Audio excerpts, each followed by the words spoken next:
नमस्कार, आप सुन रहे हैं बजट स्पेशल।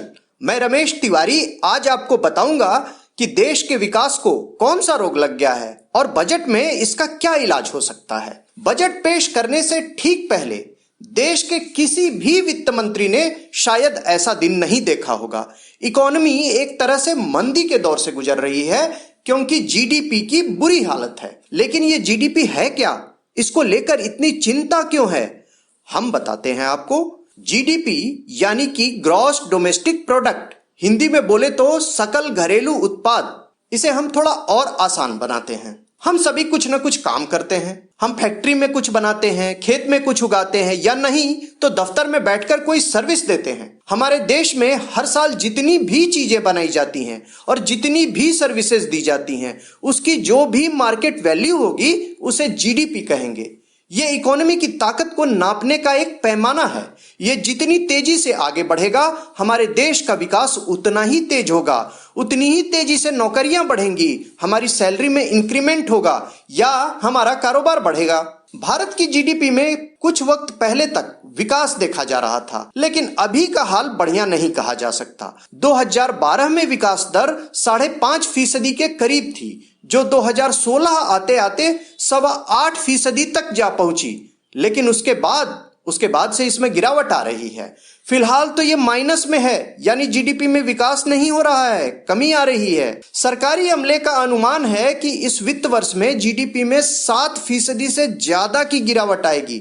मोदी सरकार ने 2025 तक भारत की इकोनॉमी को 5 लाख करोड़ डॉलर का बना देने का इरादा जताया था, लेकिन कोरोना ने सारी उम्मीदों पर पानी फेर दिया। पर कहते हैं ना, हिम्मत नहीं हारनी चाहिए। मोटे तौर पर पूरी दुनिया में हमारी जीडीपी 5वें नंबर पर आंकी जाती है। नंबर 1 अमेरिका, फिर चीन, उसके बाद जापान और जर्मनी। अब क्या हम कभी इन देशों को पीछे छोड़ सकते हैं? ये सवाल पूछे जाने पर अर्थशास्त्री कहते हैं क्यों नहीं, लेकिन इसके लिए इकोनॉमी के जो खंभे हैं उन्हें मजबूत करना होगा। जीडीपी में जिन सेक्टरों का सबसे बड़ा रोल है उनमें खेती, मैन्युफैक्चरिंग और सर्विसेज का नाम सबसे पहले आता है। सबसे पहले खेती की बात। इसमें फसलें उगाने के साथ साथ पशुपालन और मछली पालन भी शामिल हैं। इस साल जिन चंद सेक्टरों में विकास होने की उम्मीद है उनमें खेती भी एक है। अब देखते हैं मैन्युफैक्चरिंग, जिसमें फैक्ट्रियों का उत्पादन शामिल होता है, चाहे वो कपड़ों का हो या पेट्रोलियम रिफाइनिंग का या फिर किसी इंजीनियरिंग प्रोडक्ट का। मैन्युफैक्चरिंग की हालत कोरोना आने से पहले ही खराब थी। ये पहले भी विकास के टारगेट को हासिल करने में बड़ी बाधा बना हुआ था। अब सर्विसेज की बात। आप बैंकों की सेवाएं लेते हैं, इंश्योरेंस कराते हैं, होटल के कमरे बुक कराते हैं, एजुकेशन पर खर्च करते हैं, ये सभी सर्विस सेक्टर के दायरे में आते हैं। भारत सॉफ्टवेयर और हेल्थ केयर सर्विस में दुनिया में अच्छी छाप छोड़ रहा है। लेकिन मैन्युफैक्चरिंग में क्यों पिछड़ गया भारत? असल में इस सेक्टर में चीन अरसे से पूरी दुनिया का सेंटर बना हुआ है, लेकिन कोरोना आने के बाद एक अलग ही बात हुई। दुनिया को यह समझ में आ गया कि मैन्युफैक्चरिंग के लिए सिर्फ चीन पर निर्भर रहना ठीक नहीं है। रिपोर्ट आने लगी कि कई विदेशी निवेशक चीन से बाहर निकलना चाहते हैं। सबको उम्मीद है कि भारत एक विकल्प हो सकता है। अब ये भारत पर निर्भर है कि वो इन निवेशकों को किस तरह लुभाता है। वो ये चाहते हैं कि भारत अपना बाजार और खोले और ग्लोबल इकोनॉमी से खुद को जोड़े। चीन से बाहर निकलने वालों के लिए जिस तरह वियतनाम और बांग्लादेश ने रेड कारपेट बिछा दिए हैं, उसी तरह भारत भी कदम उठाए। देश में निवेश आज जीडीपी के 30% हिस्से से भी कम है। करीब 10 साल पहले यह 37% हुआ करता था। निवेशक शिकायत करते हैं कि भारत का इंफ्रास्ट्रक्चर इतना अच्छा नहीं है। भारत की इकोनॉमी के लिए यहाँ छोटे और मझोले उद्यमी रीढ़ की हड्डी की तरह देखे जाते हैं, लेकिन वे भी इंफ्रास्ट्रक्चर कमजोर होने की शिकायत करते हैं। चीन के ग्लोबल हब बनने की वजह यह थी कि उसने 2001 से 2006 के बीच इंफ्रास्ट्रक्चर पर भारी रकम खर्च की। उसने इतनी रकम झोंकी जितनी उसके पहले के 50 साल में नहीं लगाई थी।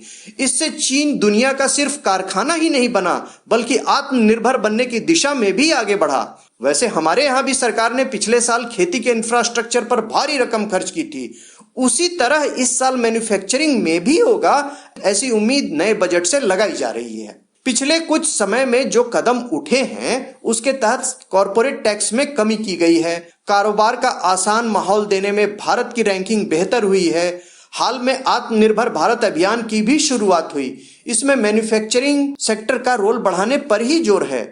भारत में हाल के दिनों में एसी, स्मार्टफोन डिस्प्ले और गाड़ियों के टायरों के आयात पर बंदिशें लगा दी गई हैं। ये कहा गया कि इससे देश में प्रोडक्शन को बढ़ावा मिलेगा, लेकिन एक्सपर्ट कह रहे हैं कि सिर्फ इतने से काम नहीं चलेगा।